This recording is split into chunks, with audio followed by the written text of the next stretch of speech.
অ ফুল নুফুলনি কিয় গৰুৱে যে আগ খায় মই নুফুলিম কিয়। ঠিক তেনেদৰে ফুলবোৰ বাৰু কোনে কোনে বেয়া পায়, প্ৰায় সংখ্যক লোকেই ফুল ভালেই পায় চাগে। মোৰো খুব প্ৰিয় যদিও মই জীয়ৰীৰ দিনত ইমানকৈ ফুল গছ ৰোৱা নাছিলোঁ বা ৰুই পোৱাই নাছিলোঁ বুলি ক'ব লাগিব। যেতিয়াৰ পৰা এখন ঘৰৰ বোৱাৰী হ'লোঁ, এখন ঘৰৰ দায়িত্ব ল'বলৈ ধৰিলোঁ, তেতিয়া মই এজোপা এজোপাকৈ ফুল ৰুবলৈ আৰম্ভ কৰিছিলোঁ। প্ৰথমে ফুলবোৰ ৰুইছিলোঁ যদিও তাৰ প্ৰতিপাল কৰিব নাজানিছিলোঁ, ইমান আগ নাবাঢ়িছিল। এজোপা কিনি আনোহে, দুদিনমানৰ পাছতে বেয়া হৈ যায় বা মৰি যায়।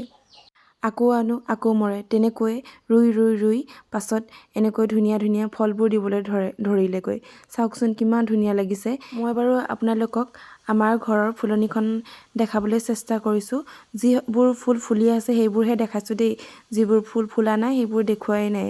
ঘৰৰ আগফালে বা চোতালত কেইজোপামান এনেকৈ ধুনীয়াকৈ ফুলি থকা ফুলবোৰ থাকিলে ঘৰখন এনেই ধুনীয়া হৈ নাযায়নে বাৰু।